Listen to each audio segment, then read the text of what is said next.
Truth and Tea with the Urban Evangelist.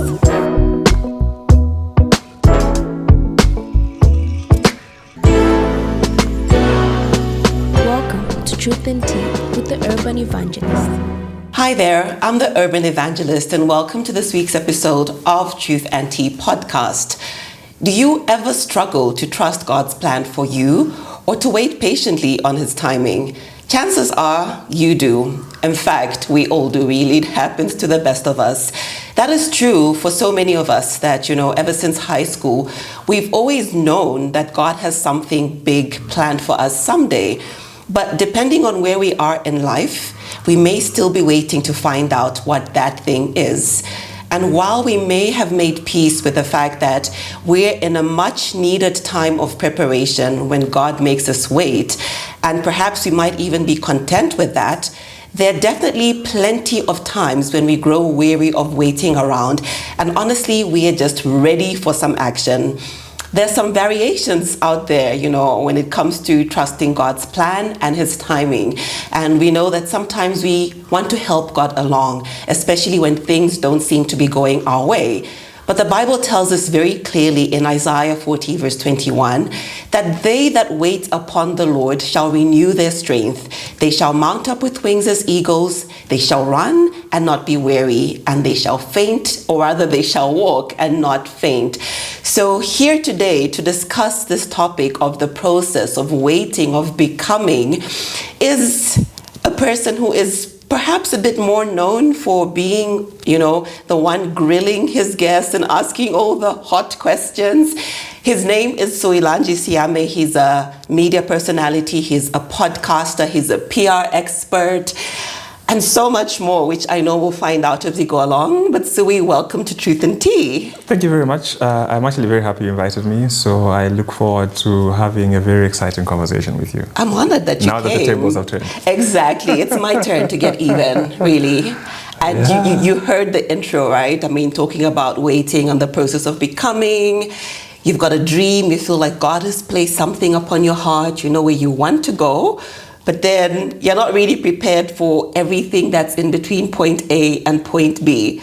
So straight into it, Sui, have you ever felt like you've arrived in life? Have I ever felt like I've arrived? Yes. Maybe when I was younger, and I was in my early days at ZNBC.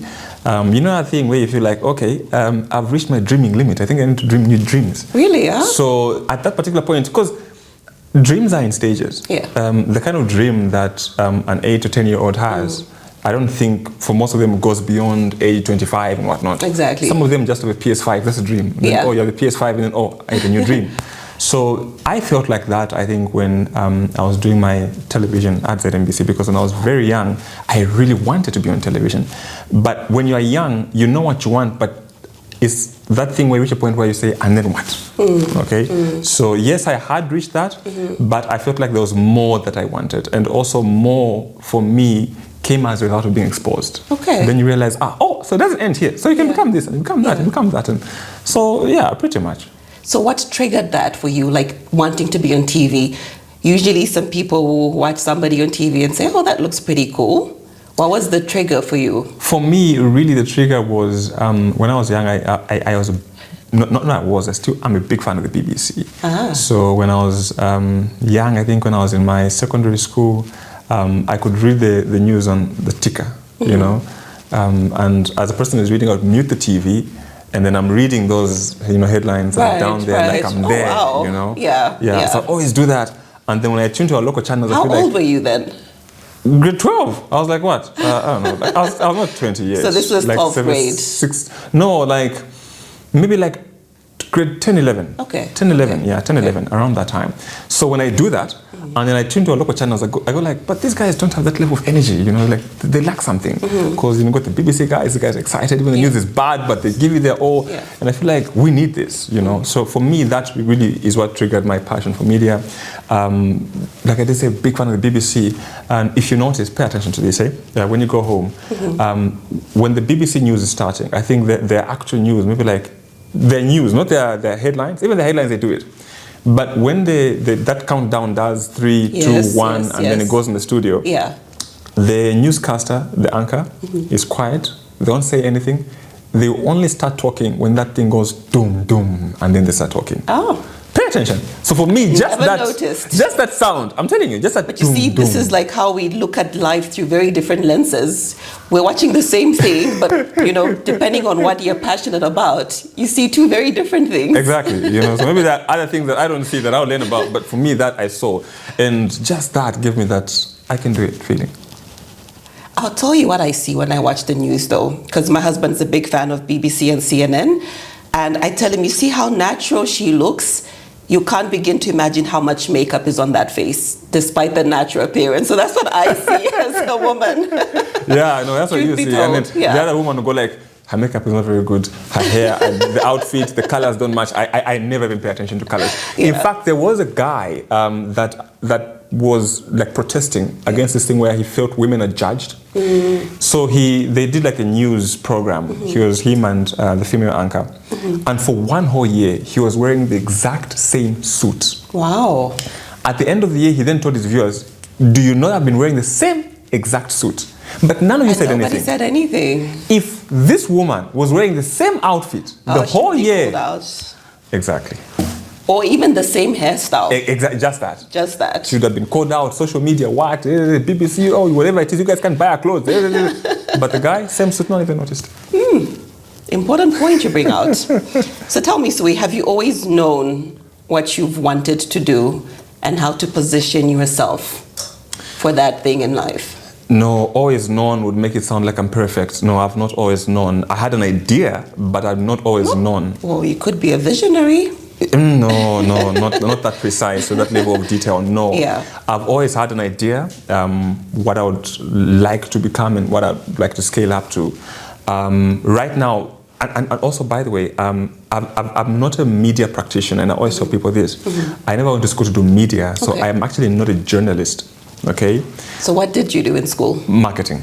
So I did a bit of accounting because when I was young, I had an uncle who said, there's money in accounting, there's jobs in accounting. Yeah. And then we did foundation, ACCA, and then I never went back. So you dropped out of accounting? Yeah, I dropped out. I highlight that because it's important for someone out there to know. Yeah, like a nurse, like, no, it's not for me. I did some courses and I was like, you know what, no. Because sometimes we push through things that we don't even enjoy doing. If it's not working, it's not working. It's not working. Yeah, because at the end of the day, it's me who was going to live through that. So I was like, no, this is not working. So then I went to the NBC, did the media thing. But even then, when I tried to go back to school, it wasn't media. Even though I was in a media environment, because most people, what you become is like dictated by the environment you're in. So because I'm in this media environment, I see this guy, I want to be like them, so let me go to school and become them. Yeah. It reached a point for me where I felt I had done everything in media. There's nothing I can go and do at school that they'll teach me about media. Right. Because I am living in a media environment. Yeah. I know everything. Yeah. Let me, because even for the general public, they know I can do it because they've seen me doing it. Yeah. I don't need a qualification to validate that I can do it. You've seen I can do it. Yeah. Let me go and get another qualification that will then complement my media. And that's why I went to do marketing. But in terms of positioning myself, really, I feel like the world began to align for me. When I joined ZNBC, I was doing a debate program. Debate. We did junior president, big programs. Later on, debate? So when I was at school, I debated in grade 12. Okay. So in grade 12, I did debate. 10, 11, no. I was just hearing the debates, watching. Yeah. But in grade 12, I did a number of debates. So I took that then to ZNBC, and we did a debate program, and then we did junior president. And then later on now, I started doing the business program. And for me, that positioned me because it became about building a network, okay? With debate and junior president, yes, the network was there, but it wasn't the network that speaks to my future. So I know kids, I know teachers. If you are the kid trying to go into a school, I can help you because I know a teacher there. Because of the debates, you get my point, right? But then what does that do for my future? Yeah. I get you. I then began to position myself for, okay, let me do something that when I do this, the networks I will build from there are then able to feed into my future. And that's where for me now it becomes about, okay, let me realign, let me recenter, let me refocus and go into this field. That's what I would call deliberate. Honestly, at a young age, it's rare that you find that someone is already thinking that your network could then help your net worth. Yes, because that kind of sounds like the principle that was in operation behind what you did. Because right? I'll tell or you something. at least it informed a lot of your decisions. Yeah, it did. You mentioned the process of becoming. Yeah. I'll be very honest with you. I used to stay in Kawata with my parents, and I used to go and do a program at ZNBC. When I went to ZNBC, I was not employed by ZNBC. I would just show up and do a program, and then I go home. Whatever I do, that's up to me. There were days I would walk from Kawata to mass media. Okay, it didn't make sense to the people around me at the time. They're just using you. This won't take you anywhere. That kind of thing. But I knew where it was going. I was very clear where I wanted to go, and I knew that it would not bear results in the immediate, because ideally something told me it would pay to be known. Maybe not right now, but it will pay to be known. You know, and so. That endurance, that always showing up, because there's some times where you put effort into something. There's no guarantee whether it will pay off tomorrow. If it does pay off tomorrow, it's a bonus. Well, but even when you're putting in the effort, you're sure it will not pay off immediately. So for me, that was what the process was like, and that on a day, and now people get involved, it's no, this, it's not making sense and whatnot. And for others, they were so convinced I was employed. They were so sure I was employed, but I wasn't. And people said, no, they're using you. Even people in the organization come to you, no, they're using you. But I knew where I was going. And the rest is history. You know, that for me was the process. It was a necessary part of the process. I could have been frustrated and say, you know what, I've stopped. But then, even then, I didn't have anything to justify, because, like I said, I was straight from high school, started doing those debate programs. Even if I said, give me a job, I didn't have the qualification. I knew where I was standing. I didn't have the qualification. I was even lucky they put me on TV. Because I didn't have the qualification. I wasn't. ZNBC had kids programs. But I was never in one of those. And you're not doing a kids program. So it was easy for someone to just say, you know what, this, he's not even here. Drop him. In case of the SOAS that you are casualization, just. So I was actually, for me, it was like, I'm lucky that I'm still getting this. So you've just put me in the shoes of little Sui. And I'm picturing you right now coming from Kawata area, walking to ZNBC. And I would imagine, you know, filled with a dream and the hope of what might be in the future. What kind of environment did you grow up in? Like, where did you get that sort of drive from? I grew up in a very... I used to play a lot when I was young age. I can't count how many times I was beaten for coming back 18 hours. So I grew up in a very...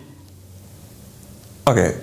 I know most people say poor family, but no, we're not poor. You know what Kawata is? Nothing's changed. Kawata is like it's not very like the upper Mwambas, the affluent, or like the downtrodden, the poor. It's just like middle class. It's just there.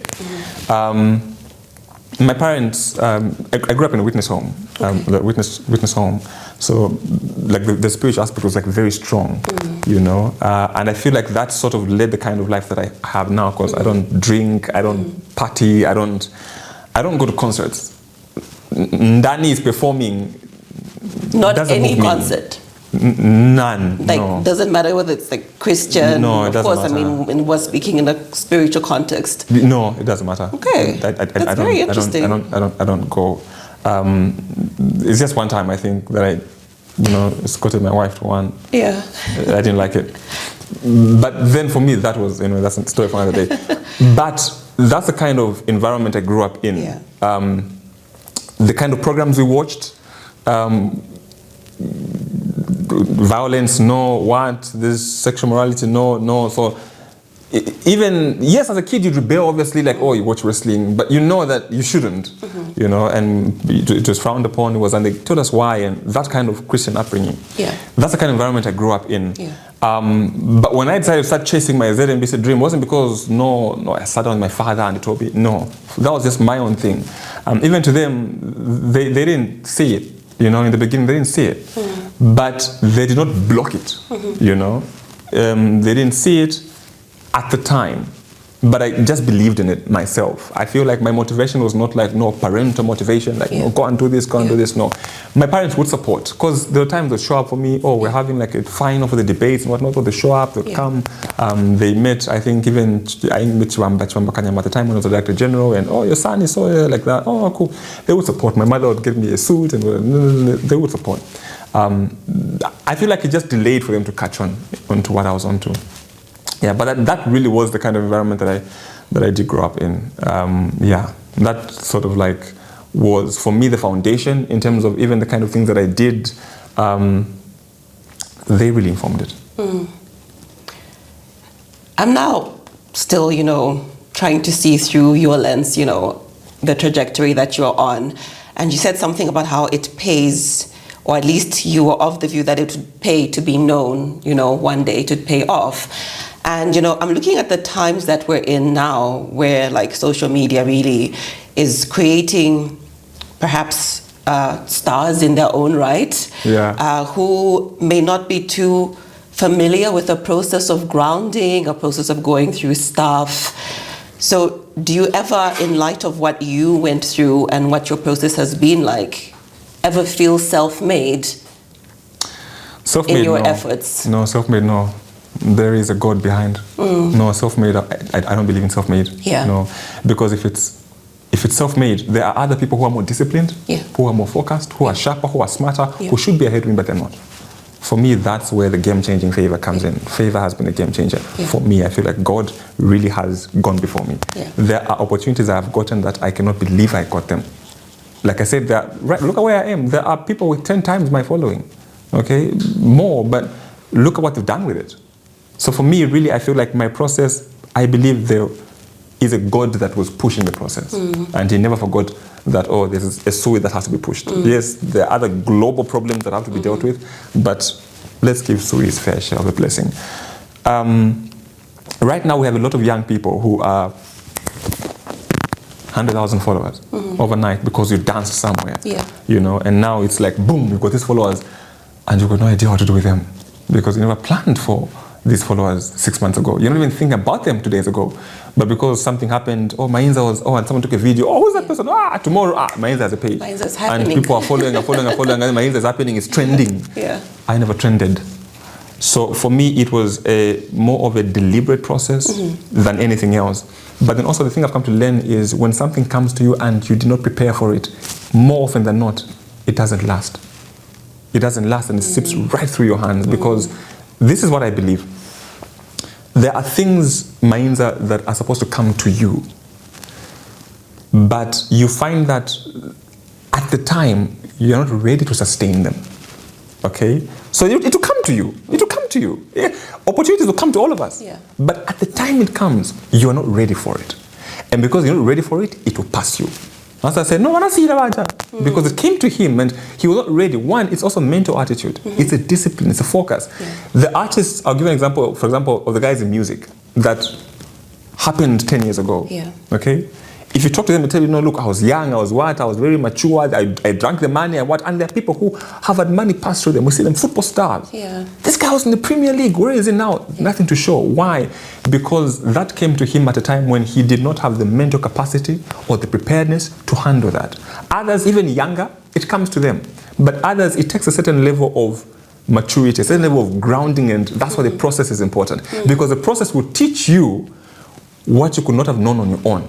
The process I went through, a thing where this cup, if I just give it to you, and if I made you work for it and buy it, you will value it more because you worked for it. Okay? The same thing, give to two people, even a book. I'll give you a book. The same book, he bought the book $750. He'll finish reading the book before you did. Because there's no effort, there's no sweat there. So for me, really, that's what the difference is. And that's why I don't believe in self-made, because the things I went through, I do not voluntarily say I want to start walking. I have an option to there's a car. No, the process demands I should walk. No, I walked because at the time I had no choice. If I had money to jump on these ride-hailing services, I would have. But the process said, no, look, you have to go through this. And because of that, I did not go through that for nothing. You get the point, right? Because I don't think God is that harsh that he made me go through that and suffer for nothing. I was young. I am hungry. I am what? Like I told you, I wasn't getting paid. Okay? I wasn't even transport refund. No. So for me, that was, not that it was a punishment and I had to be rewarded. No. It's the process demands I go through this. But then also, I need a mental attitude strong enough to make me understand that this is relevant for the process. Otherwise, it's like, God, why am I suffering? I am getting what I want to be on television, But it's coming with this walking or this. Sometimes I go on a Sunday. Yeah. People at home with their families. Oh, where's your son? Oh, I'm the watch the program. Okay. So all of that for me was necessary, and that's what makes me who I am today. And in hindsight, when I look back, I feel it was necessary. But at the time, it felt like ish again. But then again, you get used at some point. You get used because you're a kid, you're excited. I have nothing to lose. Yeah. Right now, at my age also, that process would be very frustrating. If it happened to me now, I'd be very frustrating. Of course. Because I've changed, I've got responsibilities, I've got what, I cannot walk, I cannot do something for free because look, I've got a wife and who need me. So there's something, the process had its time. Then I went through it, believing, but now I am going through a different process, which is relevant for this version of me. Absolutely. I love what you've highlighted, that the process actually makes demands. And sometimes we treat it as though it's giving us options. And yet, there's really at some point no detours. The only way through it is to go through it. No roundabout way. And it reminds me of the time that I used to be on radio. And, I did the graveyard shift for years. I think all throughout campus when I was, I won't mention the radio station, but literally I would do 22 to 2, knock off at 2. There would be times where the car wouldn't start and I would sleep at the studio. It happened twice. And I look back at all of that and I don't take opportunities for granted because it's like you've said, how are you going to grab them? How are you going to seize them? But if we had not gone through some parts of the process, we wouldn't be able to grab some of the opportunities coming our way with both hands now, you know what I mean? Yeah. But then you also said something that's quite interesting, you said you could be frustrated, when some things are withheld from you at a certain stage in life. So have you ever felt like life has delayed handing you some of your goals? And how do you deal with that sort of frustration? I think it's human nature to want it now. I think it's only human nature to want it now. The time I was at ZNBC, I volunteered for a very long time, and also I felt that there are people I knew who could have given me a better job. You get the point, right? Like there are a lot of people I know, like I know you are the decision maker. Like you can get me out of my, give me a better job or link me to someone or like I felt I should have had that at the time. Destiny helpers. Yes, like you should, yeah. But then also for me, I am one person who I've never asked for a job from anyone. Like I know people, CEOs and whatnot. Yeah. I'm not one to go and say, no, I believe they should see it and say, okay, look, you're good enough, here's opportunity. But even through that, I believe in working for it. Because like I said, it's just given to you. I feel like if you work for it, you feel like you belong. So if I go through the process, I'm interviewed, I'm what, and I get there, I feel like I belong here. I'm not just like placed there. Yeah. So I felt like those guys should have gotten me out of that situation. People should have, helped me. I should have been employed as full-time as ZNBC sooner. So I felt like that. But then again, like I said, hindsight, the power of hindsight is, if it happened that way, would I be where I am today? Maybe it would have gone a whole different path.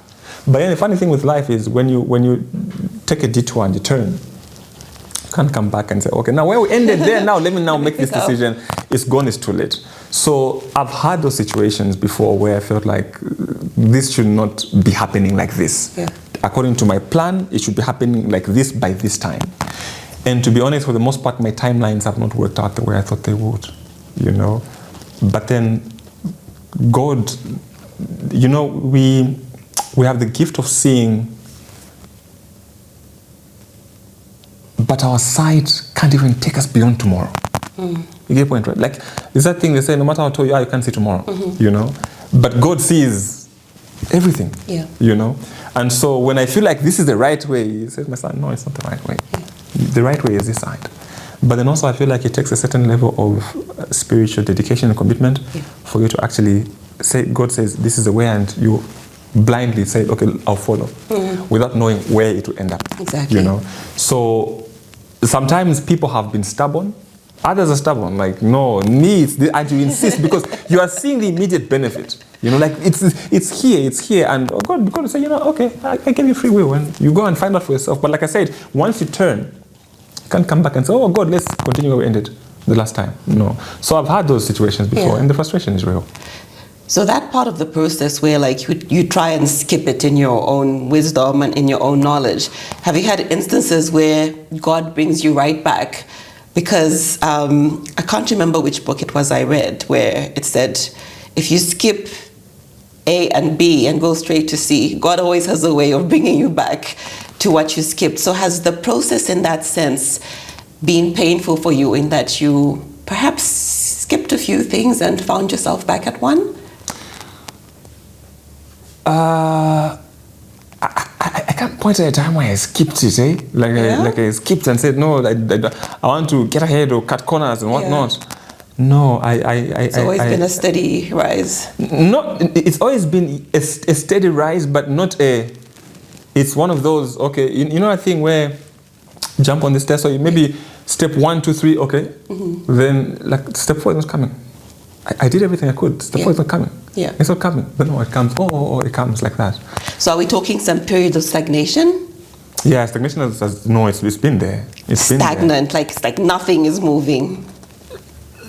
Okay, look. Or not quick enough. No, like things move, but maybe you feel like it's not moving quick enough.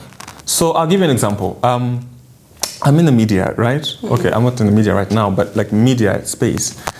And for the longest part, there are some things that you see your colleagues get by virtue of the job that you have. So you and I will, for example, be at the same media organization. Yeah. And I find that, you get an opportunity, you get something, or they'll call you, come and host this event for us, or host that event for us. And you feel like, why aren't they calling me? We do it. In fact, I think I'm on TV more than you, but why are they not calling me? Yeah. But then again, I look at the person I'm trying to compare to and the number of years they've been in the media, and then you understand, okay, they went through a longer process and they've reached their point of reward where now the process is rewarding them.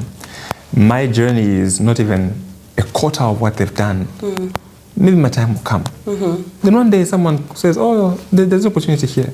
And then you begin to see. I learned something from someone else close in the past, they're late now. And they said, in life, age must separate you.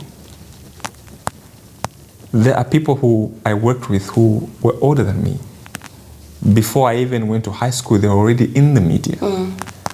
It will lead to nothing but frustration. If I've been in the media barely 2 years and I want to get the same things they are getting. Yeah. I want to get the same benefit they are getting. And that is not just in the media, even in the workplace. Yeah. There are people who you walk into this bank, you are a new person, and you want to be at the same level as those guys who've been there toiling for 20 years. And that's why you find people who want to jump the process, you're frustrated. Yeah. Because you want benefit number 1, 2, 3 to come to you, but they're not coming to you because these things, it's like a game, eh? Level 1, you unlock. Level 2, you unlock. Even a kid's game, you can't jump from level 1 to level 5. You can't. No, you can't. You must play and get, because people play video games, get frustrated, try to beat this. Those days, I don't know about you, okay, maybe you cannot relate, but when we're playing games those days, there's just fight. You know, that you must fight, and you fight that person, then the level is unlocked. Yeah. You get the point, eh? Yeah. And you fight that, whatever it is, 5, 6 times, sometimes you even pack the game, start again tomorrow, and finally you unlock the level. Yeah. And sometimes you find that even in our real lives, you have to fight that thing. You fight today, you stop. Again tomorrow, you find other ways of dealing with it, you deal with it, and opportunities will open for you like that. So for me, really, it's learning the fact that most of these things take time, and the people who are benefiting from them or getting those opportunities is because they've been there for a very long time. And the people tell you, I joined in 2000. And sometimes, so at ZNBC, what used to happen is in most offices, they've got like pictures, like a picture board where they show different pictures. And you see this guy putting a lapel on President Chiluba in 1993. And he's been here that long. Wow. You get the point, right? Yeah. And you've just been there 3-4 years. Yeah. And then you begin to understand, okay, he's gone through it. Yeah. Let that come to him. I also will get what's coming to me based on the process I've gone through. Yeah. It's like they say, and this is what I believe, Nainza, the taller the building, the deeper the foundation. Exactly. If I'm going to build a building that is going to be 100 stories, and you're building a house, okay, your plan is to build a house. My plan is, okay, let me not even use stories. Let me use examples Zambians can relate to. You want to build Findeko house. I want to build my home, okay? Now, you have to dig deeper for that Findeko building to stand. To go higher. For me, box foundation. I'm putting a roof, right? Yeah. You who wants to build Findeko house, you're getting frustrated because Sui is at roof level. Exactly. Of a house. Yeah. You're building Findeko house. And you're comparing yourself to a guy who's building a normal house. And then you become frustrated. It doesn't work like that. Nah. You know? So also I'm saying, for me, also it's about where are you going, what are you doing? Yeah. So if you know what you're doing, you know where you're going, you'll not get frustrated by what other people are doing, because it's different plans, different end results, different destinations. So you're trying to overtake someone on Kafio Road and you're, and you get frustrated, this guy is moving too fast. No, he's going to Livingston, you're going to Kafio. Yeah. So it's different destinations. Like that. I like that a lot. You talked about how, you've built networks, right? Or at least it's something that, even earlier on in your career, you were mindful of. One thing that I see a lot nowadays when it comes to the process is there's also a lot of entitlement. Perhaps with people that feel you need to hook them up to some of the opportunities that you've come across yourself. I did hear you say, though, that you also were mindful to not ask anyone for anything. How have you been able to hold back? Because, we see you, we see your podcast, we see some of the guests that you invite onto your show, the people that you rub shoulders with. Anyone who's, opportunistic in nature would feel like, okay, this is an opportunity to show myself, to ask for something or position myself. How have you reframed from that entitlement syndrome? First of all, no one likes an entitled person. No one likes an entitled person. The network is there for a reason. It's important to leverage that network, but leverage it in such a way that people don't feel like you're just there to feed off of them. People come in your life for a reason, and they come in your life for a season. The people I know now, CEOs and whatnot, they'll not always be CEO. Tomorrow someone else will come and hold that position. But it's not me to say, no, tomorrow let me go to him now. No. Like I said, also put yourself in their shoes. And that's what I do. How many people on average are trying to get something from them, want something from them, want them to do something? How many people want a favor? Okay? I don't want to come and be that person that wants a favor. Because when you become known as every time Mainza calls, every time Sui calls, he wants something. Okay? I'll give you an example. There are people I know, like bank CEOs, I have their numbers. I've only called them once. Code once. The rest of the times, it's on WhatsApp. Maybe, I saw this is doing good, or come to a podcast, or like that. But I never just, hi, how are you? Or just, maybe it's once in a long time, I was just checking up on you. How are you doing? Oh, it's fine. Next time, it's about, I can do this for you. I am creating value for me, so they see me as valuable in their lives. If I create a habit of, tomorrow, Mainza, I want this, I want that. The next time you see on the phone, not again. I don't want to be that guy. Yeah, what now? Yeah. You get the point? Yeah. The way I've positioned myself with these people is, if I code today, it must be very important. And they'll pick up. Because I have not created a brand of, I want something, or there's this guy, or this, no. And even for me, yes, I believe in borrowed credibility. Okay? There are some people I know that, this person is, if I go and say, that guy, I want you to find something for him, or I want you to help him. I am absolutely sure that boy will deliver. Yeah. I've never done that before, where I said, no, there's someone I want you to help him, or a job, whatever. No, never. But if I'm going to do that, I must be absolutely sure that person can deliver. And they'll come to me and say, thank you so much. That person solved our problem. That's what I want. And that's why I'm very careful not to do that. Because the moment I lend my credibility to someone else and they go there and they just mess up, every other person in the future that is referred to by Sui is useless. Yeah. But the next time they say, I'm looking for someone, Sui, can you recommend someone? Because I have built a brand of, I refer quality people. So for me, really, the relationship's about, I don't know what tomorrow brings. It's like I'm holding a card. Like, one day I'll use this card. Am I going to risk it all for this? Is this worth risking it for, to ask for a favor for this? If the answer is no, I'll just no, it's okay. Maybe sometimes, they post a WhatsApp status, I respond, but I can't respond to every WhatsApp status. For me, no. Really. I understand the human beings, because even I have a whole swarm of bees in my inbox. Yeah. I don't want to be one of those in their inbox. You get the point, right? I don't want to be one of those in their inbox. Yeah. And I always, I know I'd thrown the term loosely in the conversation, this thing of destiny helpers. I think sometimes also we put too much expectations on people helping us and opening doors for us, you know what I mean? Yeah. Where you forget, like you said earlier on, that, listen, I'm not self-made. There's been God propelling my career, my progression. So much so that sometimes people walk away very offended because this person didn't create this opportunity for me or open that door for me. I think it's just important to remember that create value for yourself, like you've said. And if God wants you to be remembered or talked about in certain rooms, then there's people like Suwi that will make that high recommendation. Oh, I know a guy. Oh, I know a person. Yeah. Yeah. I just so that comes because the person has created value for themselves, and my relationship with them is based on, for me, I have seen the value, and I feel like it's valuable enough for me to communicate to the next person.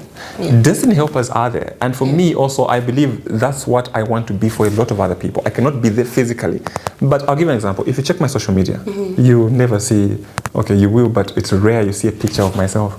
Like I post a picture, I was this side, I met Ndani, no. Most of my posts are about, when I post this, what does it do for the next person? What is someone going to learn from this?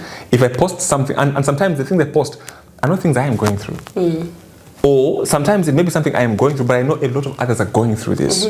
So for example, right now, the last post I made was about someone who just shared with me and said, Suwi, when I attend a job interview, how do I know that I failed? I should not even expect a callback. And I posted there, and people who are now experienced, I saw Eve, an HR person from SA, and they comment and they give guidance.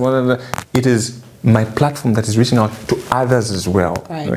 So that's what really it's been about for me. It's about, God has been kind enough for me to know these people. How can I use what he has done for me to then connect my inza to this person that needs help? For me, that's what I do. And most of the people that I help, I don't know them. I don't know them. It's just, their story moved me, and I feel like, let me expose their story to my audience, and someone will show up for them. I may not physically, myself, take their problem away, but I know that those over 300,000 people that I have on Facebook, one of them will show up for them. Job interviews, like you said, you posted about that recently. So we saw that you moved from ZNBC to one of the telecoms. Did that scare you in any way, that move? So for me, the move was not like, I'm going there. For me, the move was, what do I have to lose? I saw the ad online, and I was like, what do I have to lose?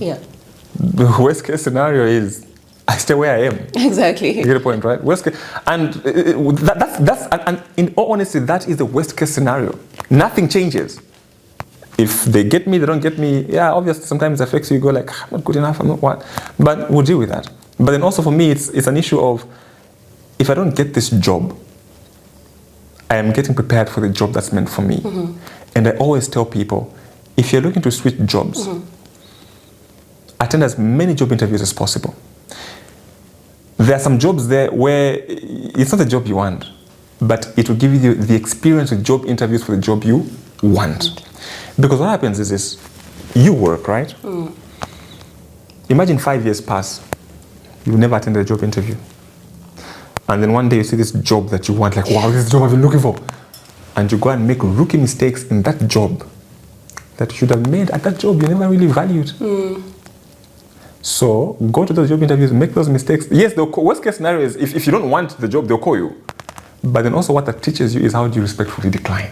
So even that is experience. Right. But the job you actually want will come, and you have no idea how to negotiate, how to answer, tell us about yourself, because you can't remember the last time someone asked you to tell us about yourself. True. So you cram, you study for this job interview, but the truth is, these smaller jobs that you don't really value are the ones that build experience, so that by the time the job that you want comes, you apply for it, and you now start looking back and say, no, look, when I applied to that company, they told me to work on this, work on that, work on that. I am working on all these small faults, small minor mistakes, these misdemeanors, and I am bringing a perfect version of me to this job interview based on these that I never got.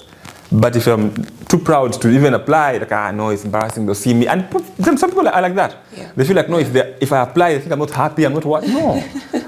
I'm applying for my future, exactly. Not for what others feel. So for me, really, it was like, let's see where it goes. And I applied and told me, oh, okay. And someone called me one time for the job interview. And when they called me, I had just sent an email to someone who wanted something. And we had been corresponding via mail. Right. And so they told me, we've been doing mail a lot. Send us your number so that tomorrow as we meet, we can call you. Oh, okay, cool. And I sent them the number. After 5 minutes, my phone rang. And someone called me and said, hi, it's Suwi. Like, yes, oh, I'm calling from Zamtel. I was like, Zamtel? They're like, yes, you applied for a job. I was like, oh, okay. So I was expecting the one I was talking to an email to call me. So yeah. And then that's how it happened. He told me, no, this job interview is online. Yeah. I was like, but COVID is over. No, it's online, it's online. That's well, COVID showed us that there's a smarter way to work. Yeah, and then that's how that happened. And the rest is history, as they say. And the rest is history, yeah. So before I let you go, there's someone out there who's probably thinking, I don't come from privilege, I don't have opportunities, I don't have a good network, but I want to get ahead in life. What can I do to get ahead? What can I do to better myself? What would you say to such a one? And I'd like you to look straight into your camera. This one. Yes, and just share some of your life's most practical lessons on standing out and just going after what you know life is not going to hand to you. Okay. First of all, I feel like it's... I look at the camera a lot, but like now... Look, for me, really, no one is born with connections. No one is given connections. No one is given a network. Everything that we have, I think for the most of us, is something that you deliberately tell yourself, I have to go and get it. We all know that where we are is not where we'll be in the next 5, 10 years. But decisions we make today are what guide what you're going to be in the next 5, 10 years. Networking starts with just primary school. Who are your friends? Who are you associating with? Who do you spend the most of your time with? Be very deliberate. If you are able to, at a very young age, be very deliberate who you give your time to. Because time is one thing that once it's out, it's completely out. Right now, to be honest, with the level of knowledge and wisdom I have now, if I could go back, this same version of me, this Suwi of today, went back to grade 12, there's no telling what I could have become. But I know now, and the truth is you have the privilege, especially if you're younger, you have the privilege to be fed this information. Be very deliberate, even just who you follow on social media. The world is at your palm. It's right there. YouTube will teach you anything. Anything. Networking, what? It will teach you anything. Ask yourself, when you get your tablet or when you get your phone and you look back at your browser history, what does that say about the kind of future you want to build for yourself? When things happen to you, are you going to be surprised they're happening the way they're happening? Because most likely they're happening based on the effort. What you enter in Google and you search, the result is going to... There's no way I can Google people dancing and it comes out and says, no, networking, building a network. How do you build a business? No. How do you build a business will come on your page because you searched how do you build a business. You searched how do you create a network. What are you searching for? That's very important. Also, people who are in church communities, there are very influential people in these churches. But for many young people, it's a struggle to just stand up and say, hi, my name is John. I have this skill. I would like to offer it to you. Are you able to do that? And tell them, look, I want to do that for you for free. Don't pay me. Because there's something I learned last week, that they don't pay you for the value you say you can create for them. They pay you for the value you have at the moment. So it's about, okay, can I demonstrate that I can do this for you? Can I demonstrate that I can be able to show up for you in this way? When you do something for free and I see it, I am most likely going to get you on. And that's why I always tell young people, volunteer, show up for free. You can have a master's degree and you tell yourself, I can't work for free because I have a master's. I won't lie to you, there are thousands out there with masters and they've got no job. You sitting at home is you wasting away. Someone who has a master's is working for free somewhere else, but they are working in an organizational setting and people are seeing what they can do. The day that person says, oh, I was doing internship for 3 months, 6 months, it's now over, I'm leaving. Someone will say, no, you can't just leave. We may not have an opening for you right now, but would you mind working in that department? Those guys have an opening, go there. They'll say that to that person who may not be as good as the one who's at home but doing nothing and no one is seeing what they're doing. All that comes out because I am deliberate, I know where I'm going. Being deliberate really is, for me, the game changer. Because if you know where you're going, you know what route to take. Guys, if I'm going to go to Livingstone, I know what bus I'm going to jump on. I know the right stop. When the bus stops at Kabwe, I won't get off. Because I know my destination is not Kabwe. Not Kabwe, sorry. When I went to Livingstone, if it stops at Kafue, I won't jump off because everyone else is jumping off at Kafue. No, I'm not led by the crowd. I know my destination is Livingstone. The bus will stop at Monze. I have to get off. The bus will break down at Choma. I know it's not my destination. But if you don't know where you're going, the first stop you'll get off. The bus breaks down, you want to get off because, oh, it looks like... No, you must know exactly where you're going. If you're not sure, ask a friend. But like I said, remember, it matters who your friend is. I used to have a friend who would tell me, all the time, what do you want to be in 5 years? You know that, okay, this person is not the right fit for you. So there's a lot really I can say, because like I talk to camera, so if you put a camera in front of me, I won't stop. But for me, really, I'm a big fan of just being deliberate. Yeah. The fact that someone is subscribed to this podcast and they're watching this, for me, shows intention. Mm-hmm. It shows I know where I want to go. Correct. And people who come to you and subscribe to you, they're saying, Mainza, I know where I want to go, and Mainza, I want you to drive me there, or help me, guide me there, to be honest. And for me, that's the first step. If I have to push you to watch the podcast to the end, then you haven't really figured out exactly where you want to go. So true. Couldn't agree more. And I'm just short of saying Sui for president, because, do you have presidential aspirations, by the way? I find that very hard to believe. No, I bet you've already got a 5-year plan for the country. No, like politics for me, no, not really. I want to be used as a tool to help others, and I feel that it's not just politics that can, help you with that. Not all of us have to be president for us to make a difference. Yeah. Even where you are, this arrangement that you're putting in is enough for you to impact lives that a politician may never get to, So, but then again, I would serve, but not at president level. Like public service, I'm in a public organization. Yeah. So for me, that is where I am. How can I make a difference? I feel like that's how it. There are some people who say I cannot give unless I'm giving for political. I cannot do unless it's for there's an audience. Then your heart is in the wrong place. Very well said.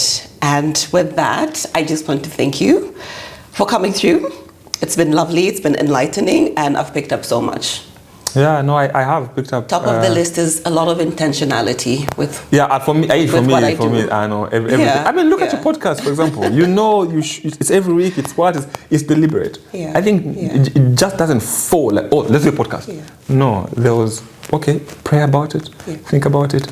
What's the angle of the podcast? Yeah. Who's our target? Who's our what? That is the podcast being deliberate. And it's speaking to the actual audience it should be speaking to. I have a podcast as well. I don't just bring on anyone on the podcast. The people who call me, I don't come on the podcast. Yeah.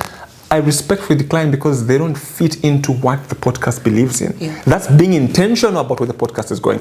We don't do a podcast for we're doing for the views. Trust me, if my podcast was about views, a lot of people would have dropped off because I feel like it's not what I subscribed to. Exactly. I would rather have 100 views to the right audience than 300,000 views to those that just came for clout. Yeah. All right. So all the best with everything that you do. Keep up all the amazing work, and we are watching. No, thank you so much for your support, and thank you very much for having me here. I don't take it for granted because, like I said, there are a whole lot of other people could have had on the podcast, but you chose me, and I don't take it for granted. And that is why I said, let me give my the attention. Yeah. Let me give her the time. No, we are most grateful. So it has been Truth and Tea with Suwi. We're talking about the process, and if it's something that we can walk away with, is that behind every promise, a promise of God, a promise that you're working towards, a promise that someone made, for it to be of any value, there's always a process behind it, and it's the process that grounds you, that develops your character, because there's places that talent can't even take you without character, and character is formed by the process that God allows us to go through. And so don't forget that there's always more where this comes from. Please do catch it on Radio Christian Voice. So right after this, subscribe. Radio Christian Voice, the Urban Evangelist on YouTube. And that, folks, is Truth and Tea.